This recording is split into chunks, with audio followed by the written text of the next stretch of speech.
introduction. I'm really pleased to introduce our last speaker, our capstone speaker really for this Summer Institute. And we're really happy to be joined by Amir Afkami, who is MD, PhD, and an associate professor with joint appointments in psychiatry, global health, and history at George Washington University. He is also the director of preclinical psychiatric education at GW. And he is the author, as you can see here from the slide, of the relatively recently published book, A Modern Contagion, Imperialism and Public Health in Iran's Age of Cholera, which was published in 2019 from Johns Hopkins University Press. Previously, he has served on the legislative staff of United States Senator Debbie Stabenow from Michigan, and has led US State Department's Iraq Mental Health Initiative to rebuild Iraq's mental health delivery capabilities. So we're very glad to welcome him here to our institute, and let's maybe give him a little round of applause and we can get started. Thanks so much for that real kind introduction. And I want to thank the Kevorkian Center at New York University for inviting me to be a guest lecturer at the Virtual Summer Institute. I'm especially honored to be able to give this lecture to educators such as yourselves, since my 5th grade teacher in world history played a particularly pivotal role in engendering a deep love of history that persists today. Here I am in 5th grade, standing in front of my production with my cohort, that being a ziggurat made out of clay. And if you can look closely on the blackboard, many decades ago, I was studying the Code of Hammurabi in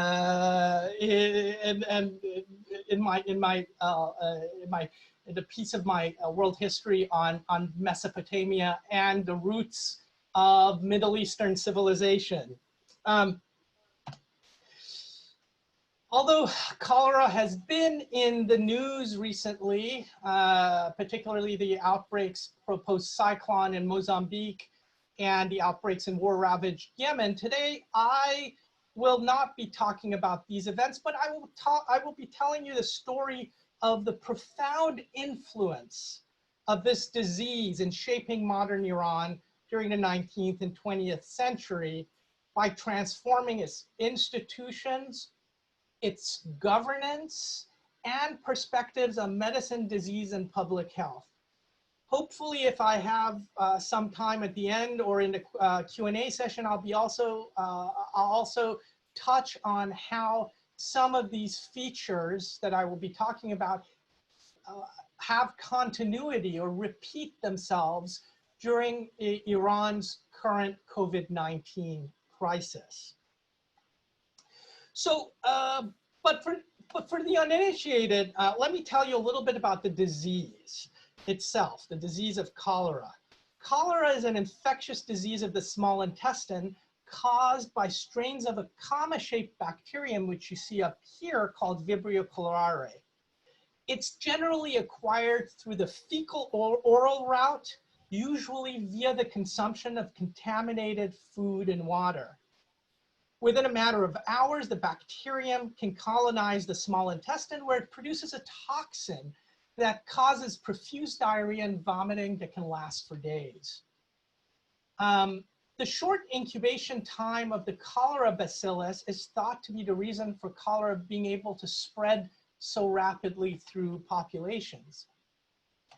Now, the extreme dehydration that's caused by the cholera infection eventually makes the victim appear cadaveric with sunken eyes, grayish and a grayish blue complexion, like this Austrian lady here. I like to always say that for those of you who are fans of Walking Dead and zombie movies, it's the most zombifying of diseases I know out there. You almost look dead, but you're still alive. And you know, you've heard a few lectures on cholera, and I'm not sure if it's been mentioned, but in Europe in particular, famously, many victims of cholera were buried before they were dead because they had no pulse, but they actually were still alive. Their pulse was just undetectable because they were so dehydrated and so cadaveric looking.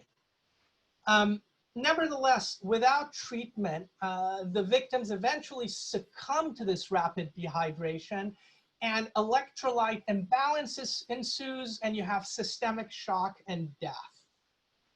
Now, there are many different biotypes of cholera, but only a few that cause pandemic outbreaks that can spread rapidly across countries and continents. 7 cholera pandemics have been recorded since 1816, all of which are thought to have originated in the brackish waters of the Ganges Delta in the Bengal region of the Indian subcontinent, around here. Britain's territorial expansion into the Indian subcontinent, the increased speed of its ships, and growing commercial pursuits of Britain in the Persian Gulf and the Indian subcontinent at the cusp of the 19th century helped spread the disease out of its endemic home in the Bay of Bengal to Iran's shores. But it was the relative stability and security that followed the founding of the new Qajar dynasty in Iran that allowed pandemic cholera to spread for the first time from Iran's coast to the heart of the country in 1821, and from Iran onwards to the rest of the world, to Western Europe and North America. So the stability in Iran was essentially responsible for the spread of this disease in a pandemic worldwide manner. Now, to explain this further, we need to go back in time about 100 years. It can be said that it is to Iran's misfortune that the period of most dramatic growth in European power and Western civilization in the 18th century coincided with a period of political turmoil within Iran itself. The fall of Iran's imperial Safavid dynasty in 1722 began a period of decline in Iran for most or much of the 18th century. War, disease, and deprivation reduced its population by 1/3 and its commerce by 80% by the 1790s. Tribal warlordism and regional rule replaced the imperial administration of the Safavid Shahs. The Safavid dynasty was a dynasty on par with the Ottomans and the Mughals as one of the great gunpowder empires of the Middle East. And after the fall of this dynasty, you have the disintegration of the country. And with the disintegration of the country, you have the undermining of professional institutions and social services centered in urban areas. Iran's major cities, depopulated and battered by warfare, decayed to a shadow of their prior grandeur. Much of the country's northern territories had disintegrated into independent khanates, and competing local notables dominated its southern cities. The ascent of this gentleman pictured here, Agha Muhammad Khan, who began as a powerful chieftain of the Turkic Qajar tribe from Iran's northeast, began to change this. He built his ascent and his rise to power on years of extraordinarily brutal wars of subjugation. In the north, his troops punished the defiant vassal king of Georgia by sacking Tbilisi, killing and enslaving thousands in the process. And in the south of the country, Agha Muhammad Khan's soldiers gouged the eyes of every surviving adult male in the rebellious city of Kerman. After this long travail marked by bloodshed, he ascended the throne in 1796, ending decades of fractured rule and civil war in Iran, only to be assassinated a year later. The childless Agha Muhammad Khan, who was castrated during his childhood, was succeeded by his nephew Fath Ali Shah. The young new monarch continued his predecessors' stabilizing and centralizing policies. Traffic on Iran's caravan routes slowly recovered from these decades of banditry and extortion, and Fath Ali Shah increased Iran's transnational commercial engagements, beginning with an 1801 treaty with the British East India Company. Pictured here, the British East India Company, which had a trading factory in the Persian Gulf. This occurred as improvements in shipping, manufacturing, and warfare were transforming European nations into imperial powers with expanded commercial and colonial interests in Asia. And it placed Iran and the West on a collision course, beginning with the annexation of its territories in the Southern Caucasus by the Russian Empire during the first decade of the 19th century. Battlefield setbacks against the superior Russian army drove the Qajars to seek the assistance of friendly European nations, opening the country to post-Enlightenment scientific and technical knowledge from the West.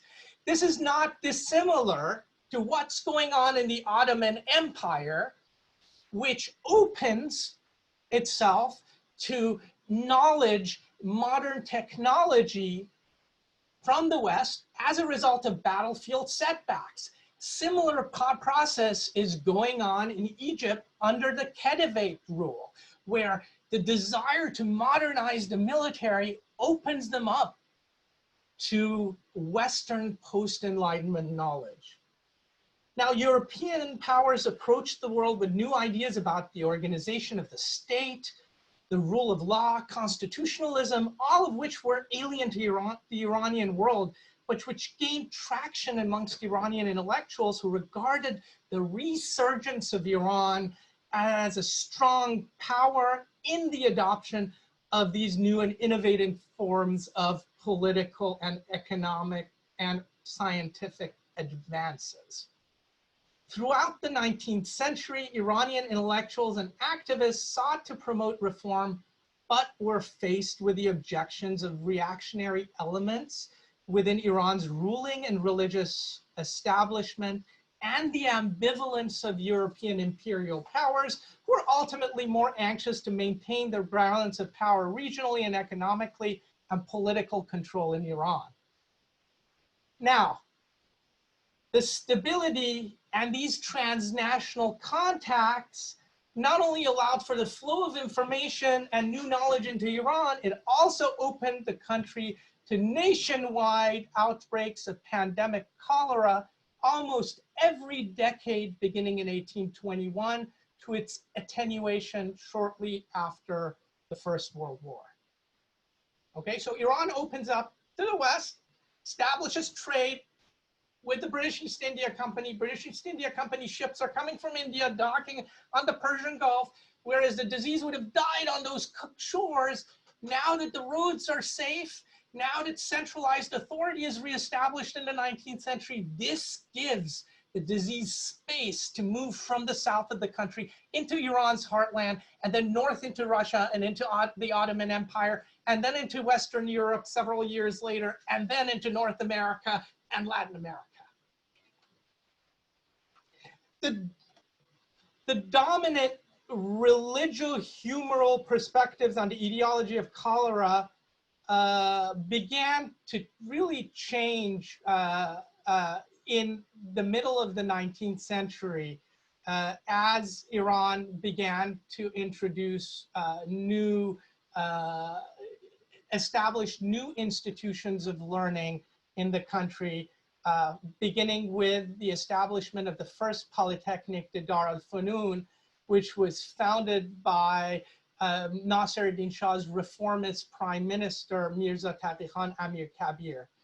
Amir Kabir, who had been a chief administrator of the country's northern army, had experienced the terrible impact of the 1846 cholera epidemic on the troops and realized that in the process of modernizing the military, you also needed a component of competent military medical personnel to keep that military healthy. So the new curriculum in this polytechnic, and polytechnics, for example, West Point is a polytechnic. The medical, VMI is a polytechnic college. The Naval Academy, these were founded to really train engineers and military engineers. And the same goals were in place in the establishment of Iran's first polytechnic college. But in addition, training medical personnel in new medical knowledge coming out of the West opened the door to the translation and dissemination of European medical and sanitary literature that slowly moved the country away from the prevailing religious and supernatural views of disease prevention to the more epidemiological and empirical perspective on disease prevention. Now, other innovations, see if I can move forward. Other innovations such as the printing press, the telegraph, and newspapers familiarized Iran's population with the sanitary revolution in the West during the second half of the 19th century.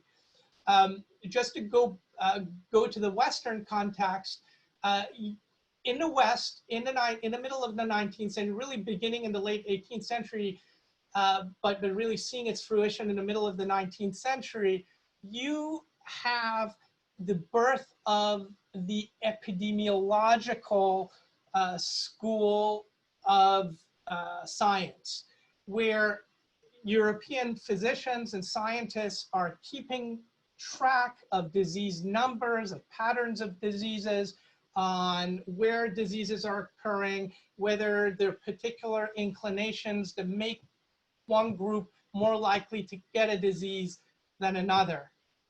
Probably the best known amongst these individuals is Jon Snow. Jon Snow in England mapped out outbreaks of cholera in London and was able to prove that cholera was disseminated primarily through water and water sources. Although it took a decade or a decade and a half for it to become accepted, this began the sanitary revolution in the West, which included improvements in municipalities, in infrastructure, which reduced the occurrence of waterborne diseases. Now, Iranians who now had access to the printing press and regularly printed newspapers were now reading about the efforts of civic leaders in the West in places like London, Copenhagen, and even Kingston, Jamaica, to have their streets and sewers cleaned to reduce the impact of epidemic outbreaks of cholera. Iran at this time, by the 1860s, also began regularly participating in international conferences on pandemic cholera that occurred almost every decade, beginning with the conference in Istanbul in 1866, exposing the country's leaders to the scientific debates and rivalries of the period. This sanitary globalization gradually transformed the Qajar regime's notions of its obligations to disease prevention, both domestically and internationally, especially in light of the reported successes of European governments in halting the spread of the disease. This culminated in the creation of the Iranian Sanitary Council in 1867 to advise the government on how to prevent cholera, establishing prevention and public health as a social institution in Iran almost half a century after pandemic cholera first swept across the country. However, the growing sanitary workforce and international engagements and knowledge of the disease's waterborne nature did not change the continued ingress or penetration of pandemic cholera in the second half of the 19th century. Proposals to improve the sanitary infrastructure of the country was largely ignored because of the country's growing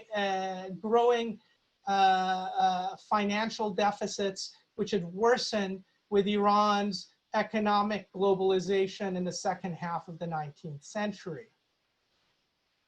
Ironically, Iran's integration in this period into the steam-driven international marketplace, including railways and steamboats, accelerated the reach of pandemic cholera to its borders, while the country's unaddressed social and infrastructural susceptibilities amplified the diseases of domestic impact.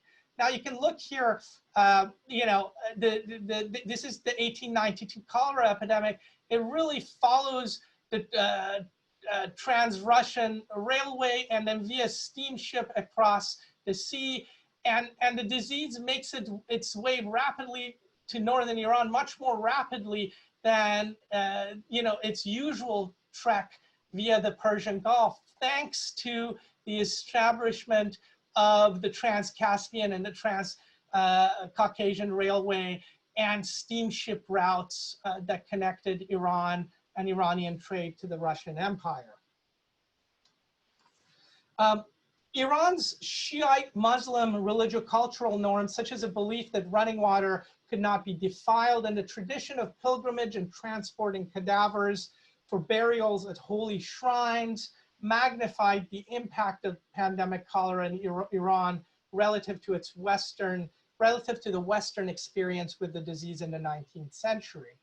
Often these cadavers would be poorly wrapped and would be still infectious as they were carried across long distances to be buried in holy shrines in modern day Iraq or holy shrines within Iran itself in the city of Mashhad. Other features that made the disease particularly widespread and lethal in Iran included Iran's urban makeup during the Qajar era, such as its qanat underground water system, which were often accessible through capstone, including through capstones in the city, which could easily be infected by the bacteria either through the fecal route or if corpses were being washed in the flowing waters of the qanat.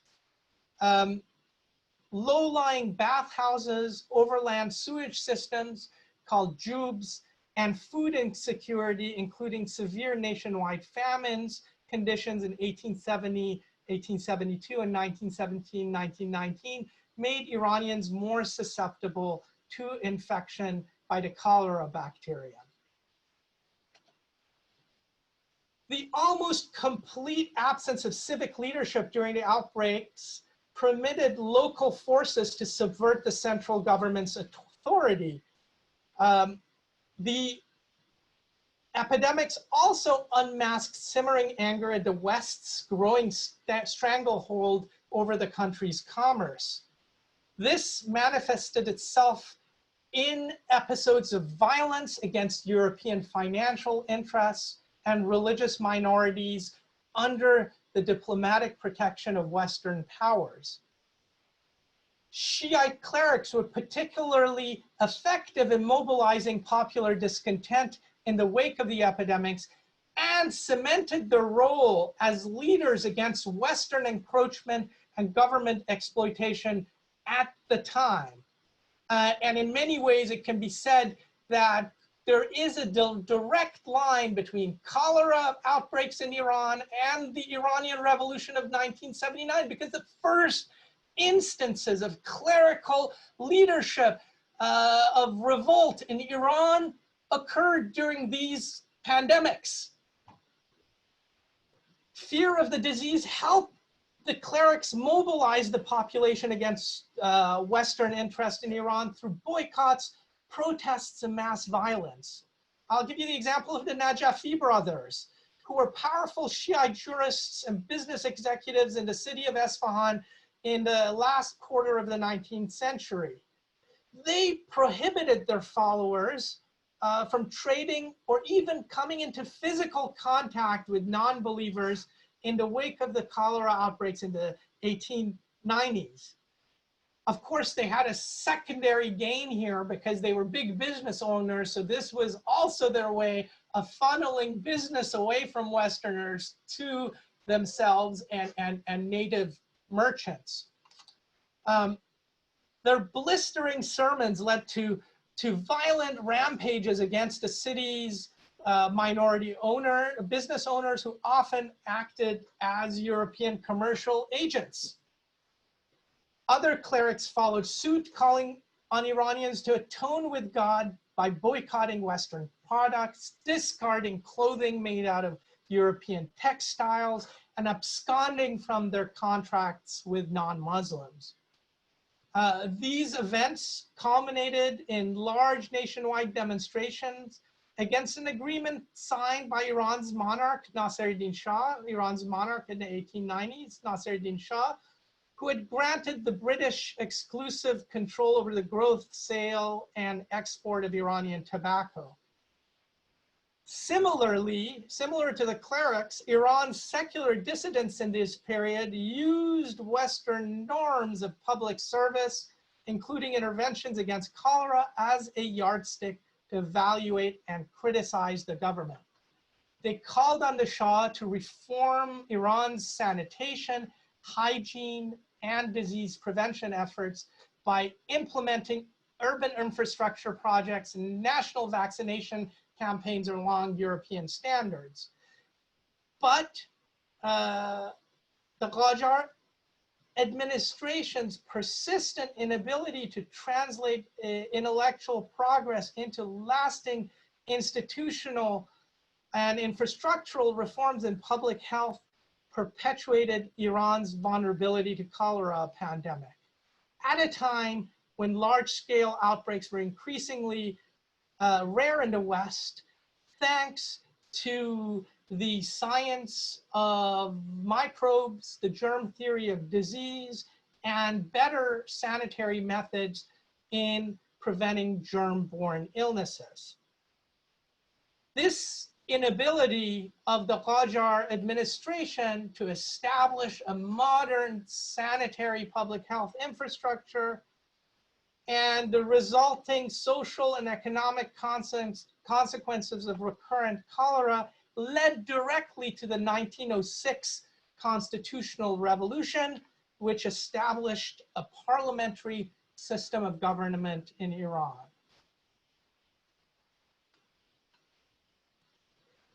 Of course,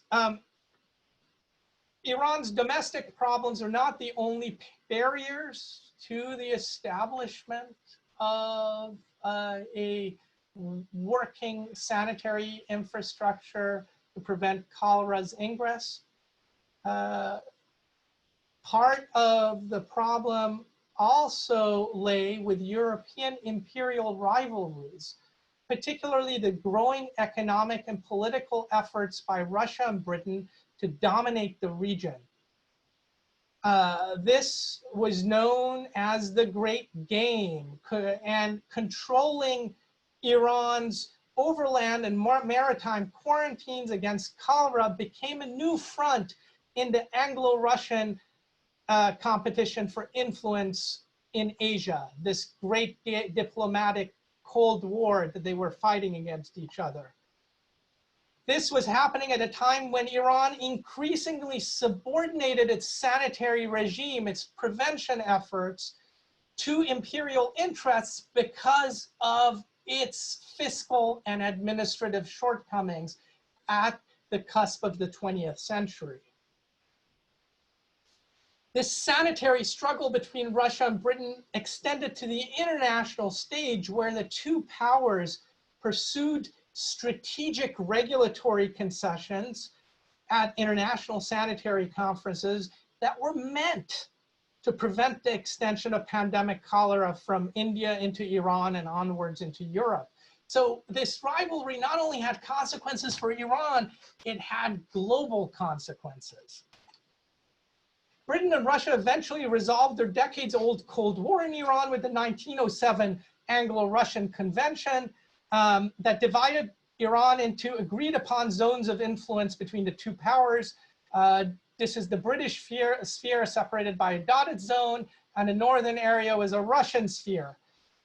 This essentially transformed Iran into a proto-colony, not a formal colony, but a proto-colony that left little room for the nascent constitutional government, the nascent parliament, which had come to power, which had been established following the 1906 constitutional revolution.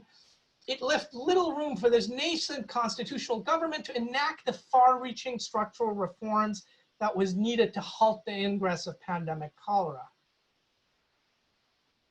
The Iranian government's failure at this time to establish an independent sanitary course prolonged its susceptibility to pandemic outbreaks that continued to decimate the population and its economy, despite Tehran's growing sanitary know-how and medical manpower, particularly during World War I.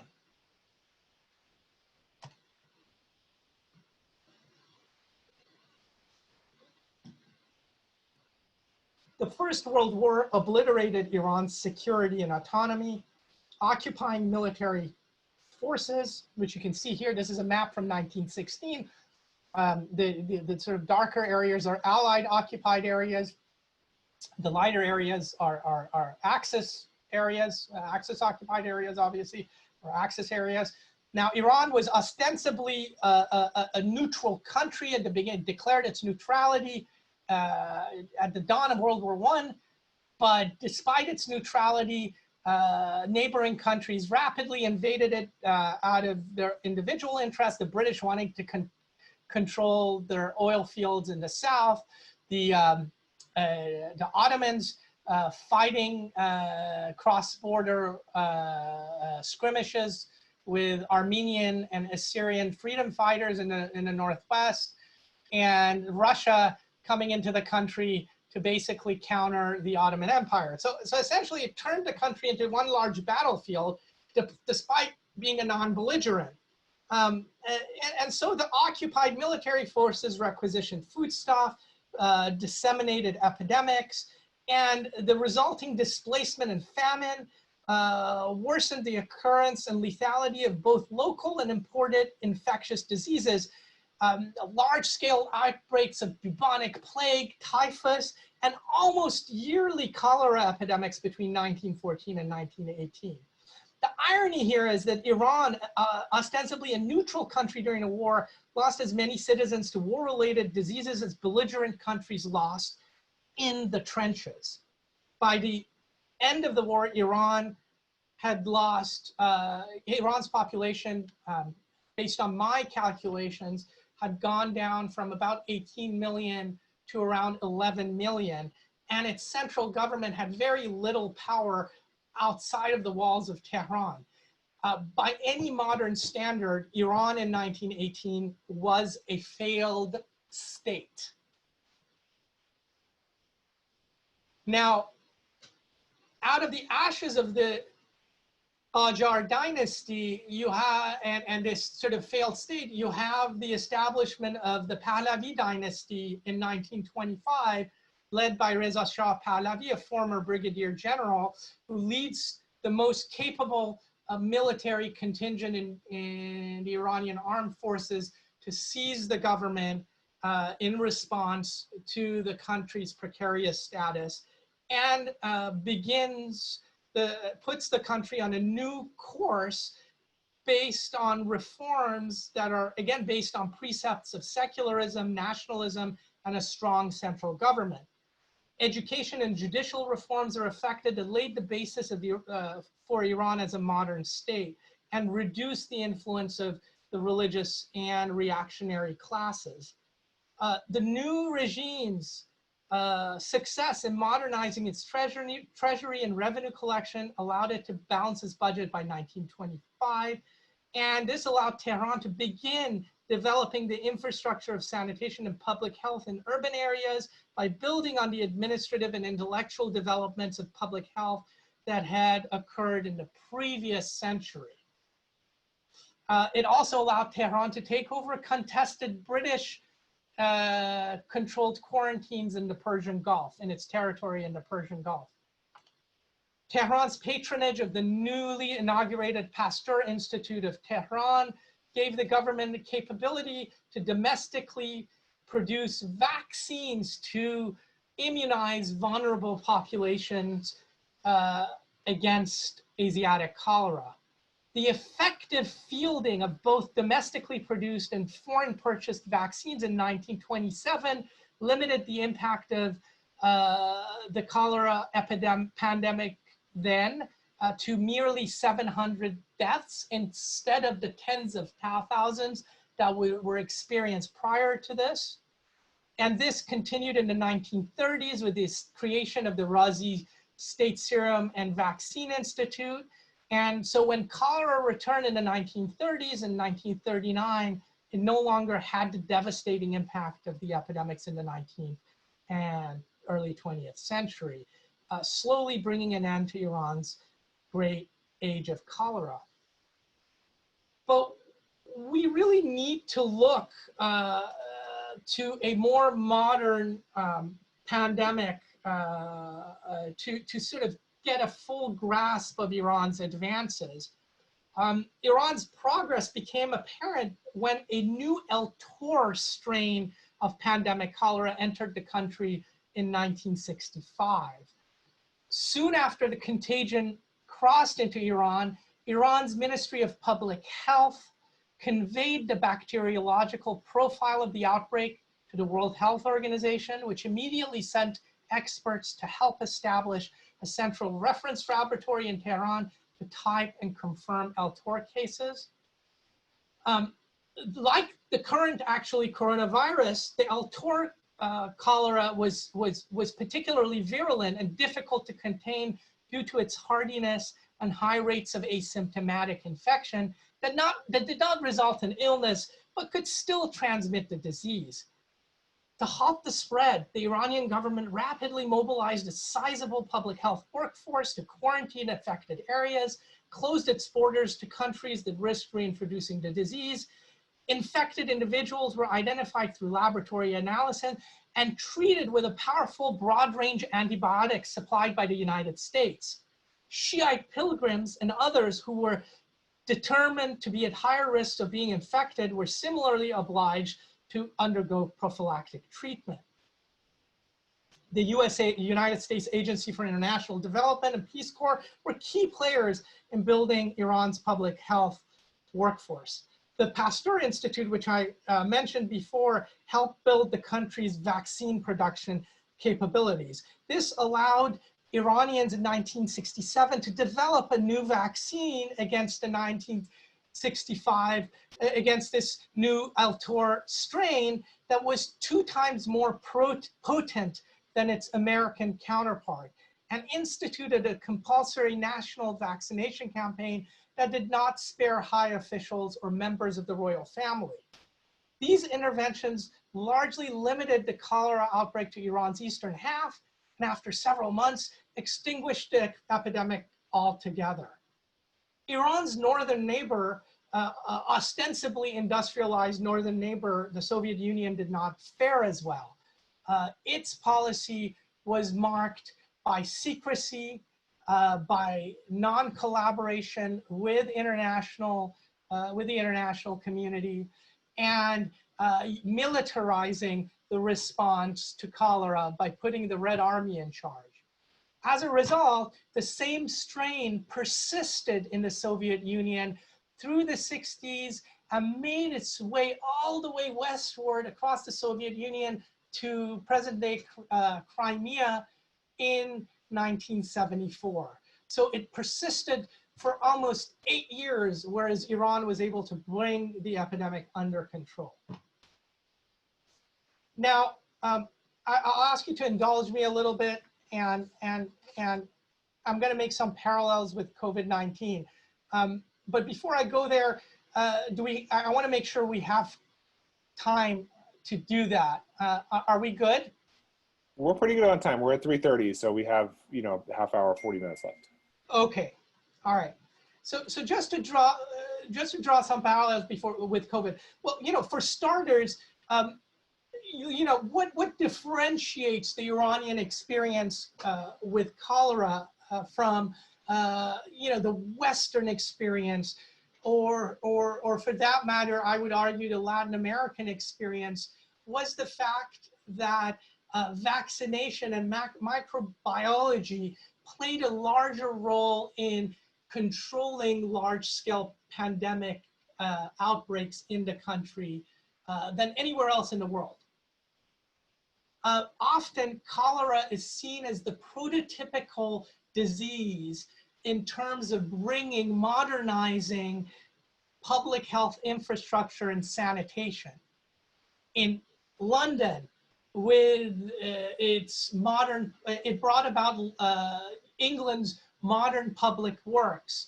It brought about the changed infrastructure and architecture of Paris under Baron Haussmann, who changed the shape of streets, broadening them and making them more healthy, and bringing water from rivers that were significantly beyond Paris, and underground sewage and water system throughout the West. In Iran, the sanitary infrastructure remained largely unchanged, well into the 1950s and early 60s. Iran got Tehran, the capital city of the country, got its first piped water system, underground piped water system, in the 50s. But cholera was brought under control long before the nation had reached Western sanitary norms and urban infrastructural standards. And in this, vaccination and microbiology played a more pivotal role.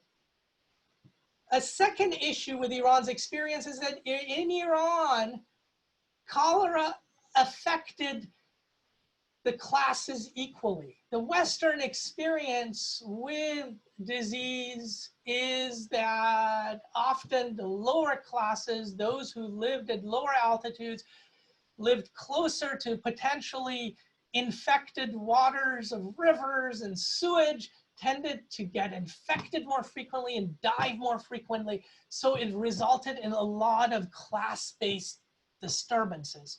In Iran, the revolutionary movements were actually, for the most part, led by the upper echelon of society, the clerics, the merchants, the nobility with enlightened ideas. And part of the reason was that cholera did not affect the populations differently. So it drove social unrest in a different manner than it did in the Western experience. And of course, as I've mentioned, in Iran, cholera had a profound impact in changing the intellectual trajectory in the country, moving it away from a humoral understanding of disease causation and a religious understanding of large-scale epidemics as punishment from God, towards the germ theory of disease. Now, do we see parallels today with the COVID-19 outbreak? I have argued and written about this quite widely and interviewed quite a while, and we will have references at the end, so you can read some further about this. But I would argue that there are a lot of parallels with Iran's historic experience with disease, particularly its 19th century experience with cholera and the current COVID-19 pandemic. Iran's significant trade with China, the starting point of COVID-19, made the country vulnerable to outbreaks, to the outbreak of COVID-19 earlier and faster than any other country in the region, just as Iran's shared border and trade with British India, the endemic home of cholera, made it vulnerable to regular invasions by pandemic cholera over a century ago. Iran's coronavirus efforts today face some of the same type of public health barriers linked with corruption, rigid ideologies, and turf wars within the government and security apparatus that hindered Tehran's ability to stop the spread of cholera in the Qajar period, particularly the late 19th and early 20th century, when the etiology of the empirical, at least, knowledge base of the etiology of the disease was known in the West.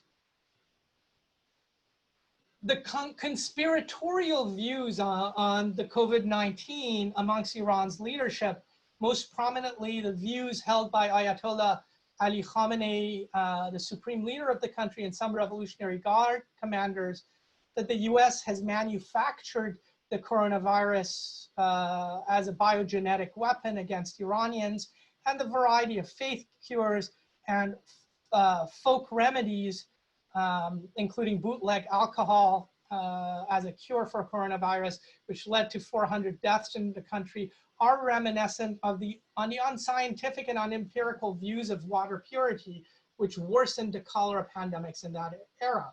Must add that often the clergy were opposed to quarantines and other restrictive interventions to stop the disease, to stop cholera in Iran in the 19th and cusp of the 20th century. They would often ignore it, use political pressure to get the government to lift it. And we saw almost the exact same thing happening to Iran, where at the epicenter of the outbreak of COVID-19, which first broke out in the holy city of Qom,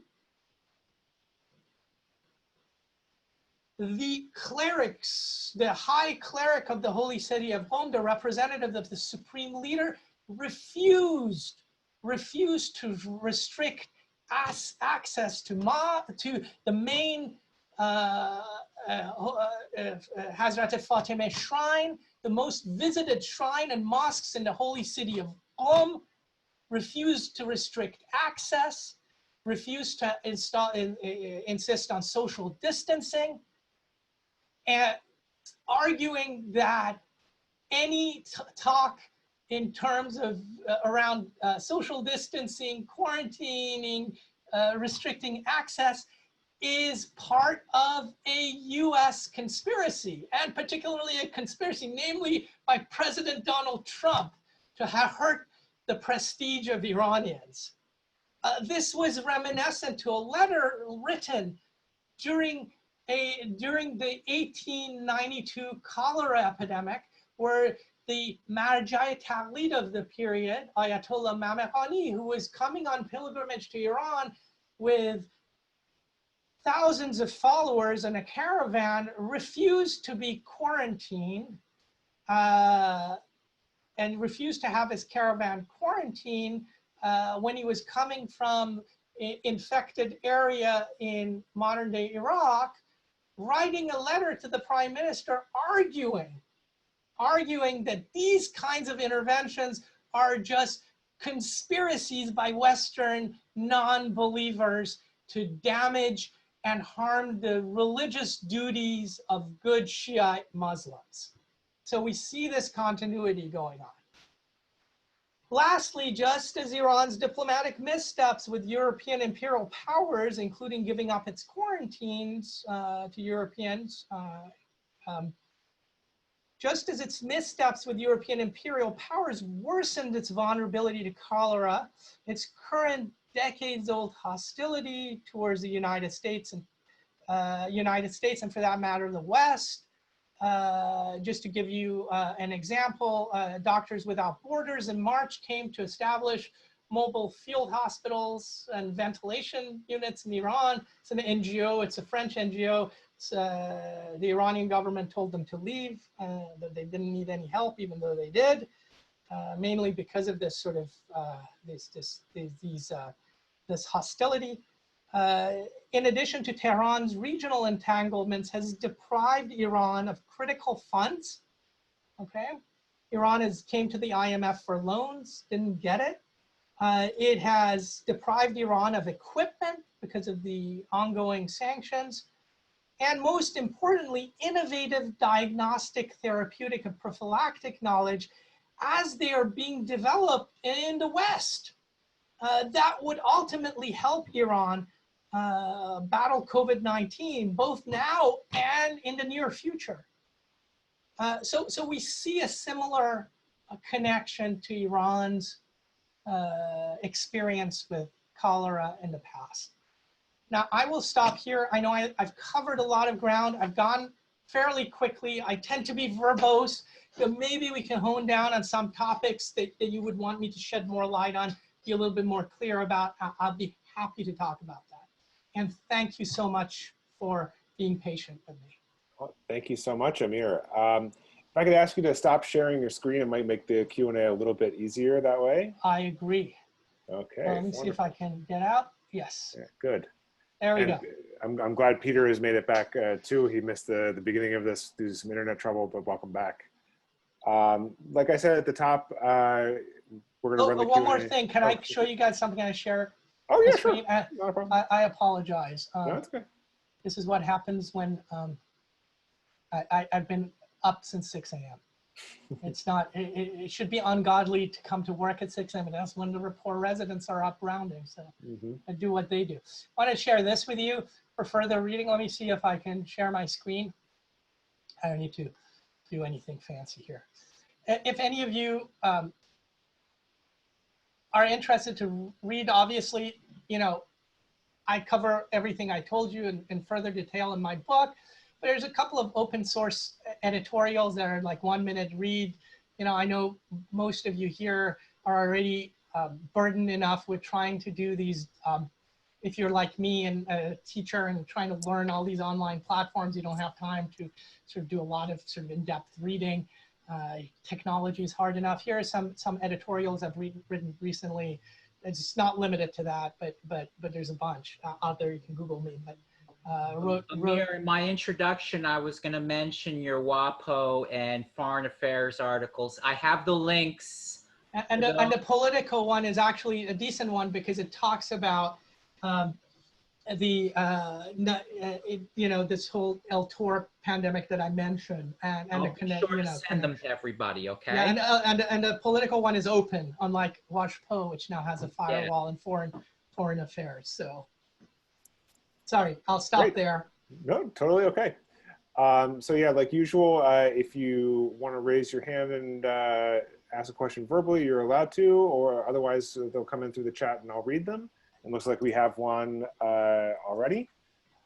Steve Munch, he asks, at the end of the reading, you wrote that, he's quoting from what we assigned here, epidemics affected prince and peasant regardless of class or status. Hence, the motivation to improve the foundations of public health was much less pressing.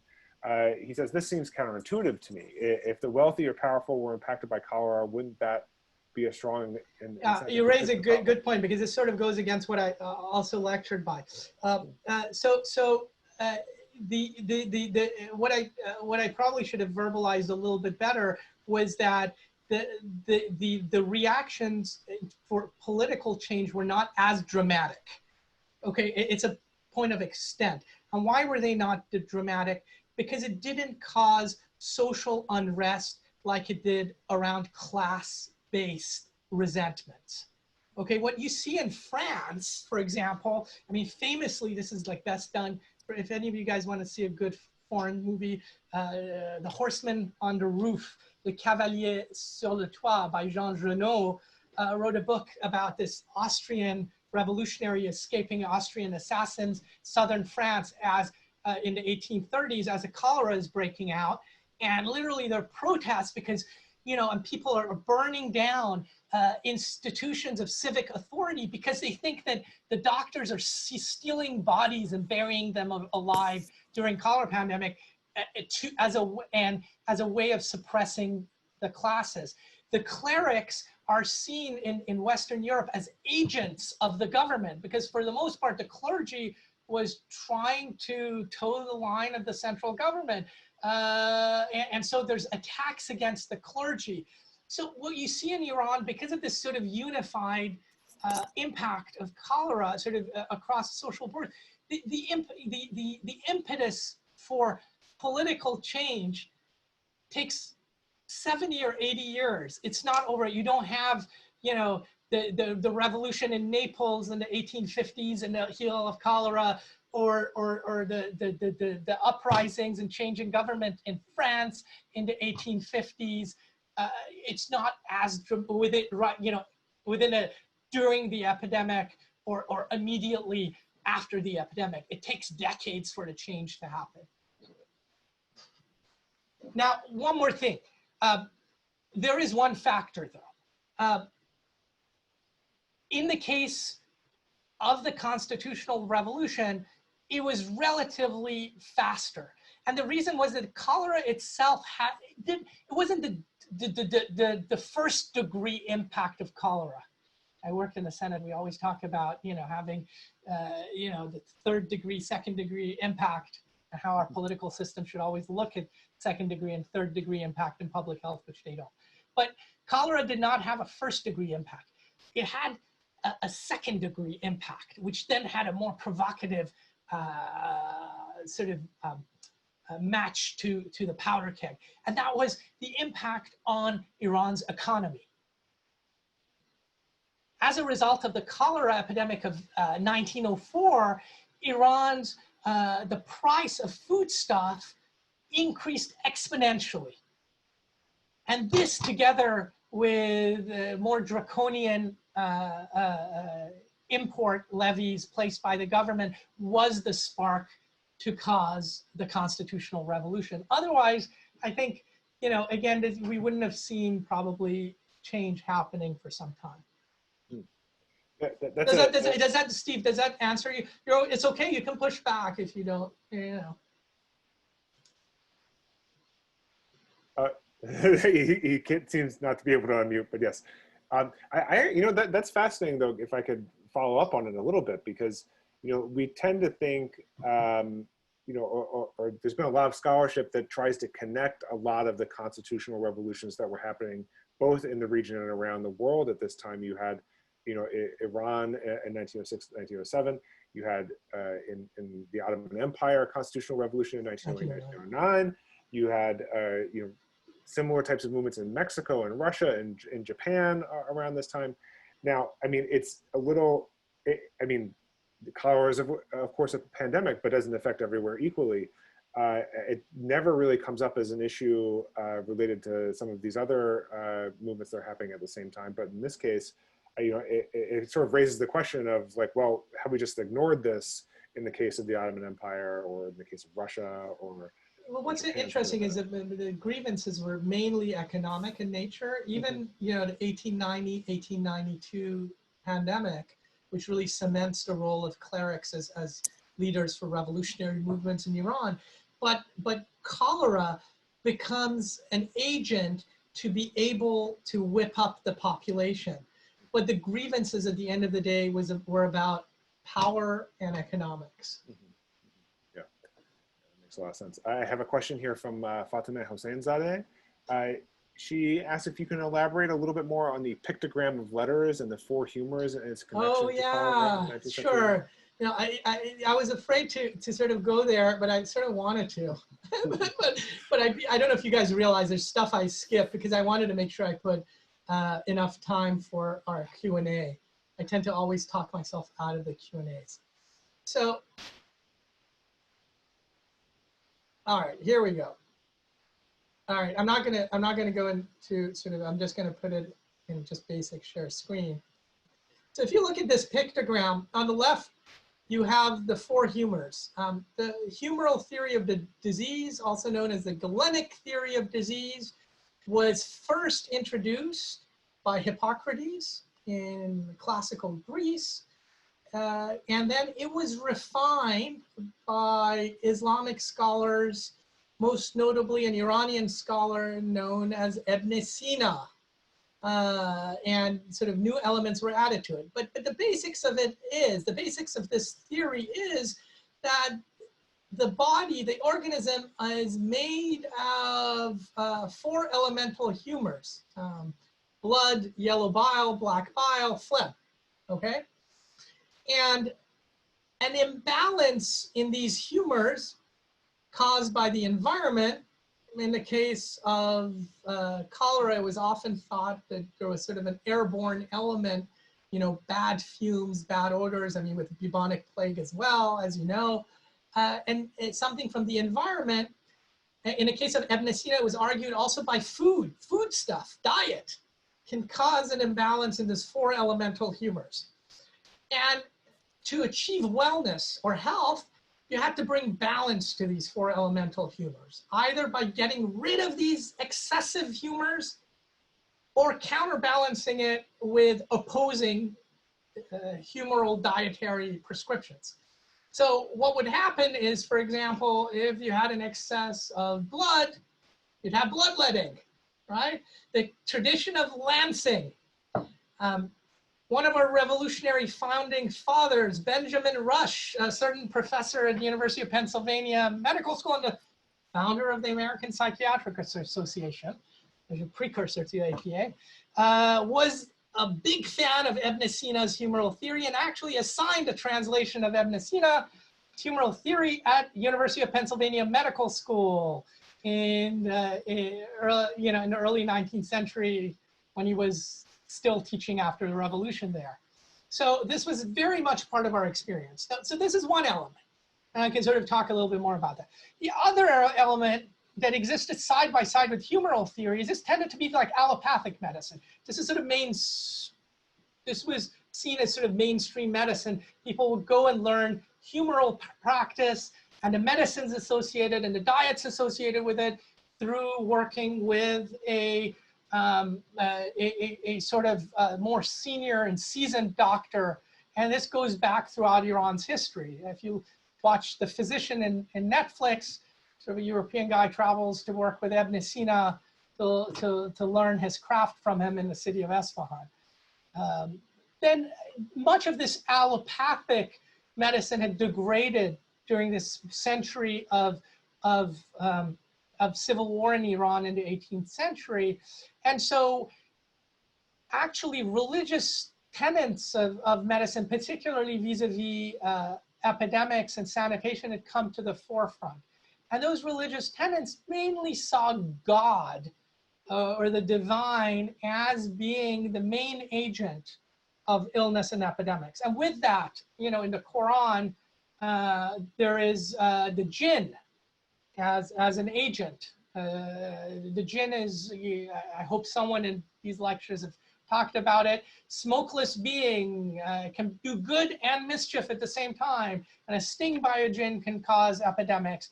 But ultimately, it is a manifestation of divine wrath. And so the approach to epidemics from a religious perspective is ultimately intercession, going to God for help.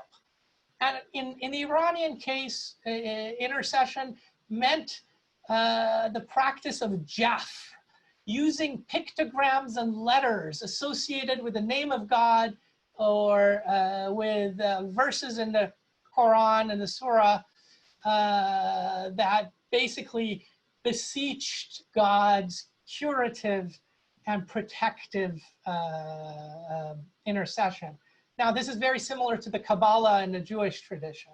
Okay, so this is sort of like an Old Testamental tradition. So what Iranians would do at this time, if it was a cholera outbreak, first escape the cholera outbreak by going to higher climes. And then if you have a cleric in your midst, tell him to put a pictogram together, which you would either hang as a talisman. Go on eBay, you can get tons of talismans that are even antiques, or it would be written on paper and consumed. The ink would be placed in water and you would drink it, and this would afford protection. Of course, you know, we can debate. Although I am absolutely open to the role of religion in medicine. I want to be clear about that. I wrote an article about Muslim faith healers in Iraq for the New York Times, and how they sort of fulfill an important role in therapy akin to our social workers if it's done right. So don't take my bit of sarcasm as being dismissive of religion in any way. Great. We have a question here from Jennifer Dykes. She says, thank you for this interesting information. Is the Qanat system something that is unique to Iran and its geography, geology, or is this technology found throughout the region? And if qanats are found throughout the region, why did Iran have a unique experience in being unable to suppress cholera? Was this only because of the inability of the government to create a public health system? You raise a very good point. It's uniquely widespread in Iran. So yes, you will find a qanat system in Afghanistan. There are evidence of qanat systems in Egypt, but the main source of urban water transport in the 19th century was the qanat system. Most other places in the Middle East were based on wells.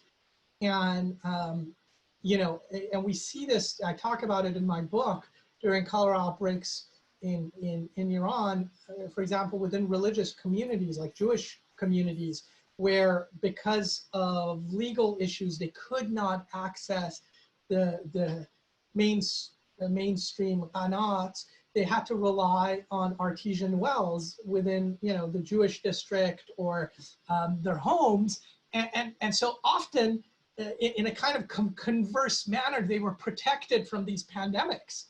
It would bypass them because really the mainstay of conveyance of the pandemic was either through the qanat system or through vegetables and fruits that were washed in infected water.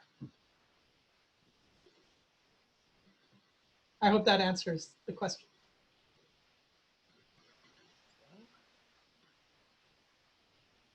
That's all the questions I have at the moment, but I have one that just came back in. Hold on. Fatima, again, how do you evaluate the role of clerics and bazaris in mobilizing Iranians in the face of the current COVID-19 crisis?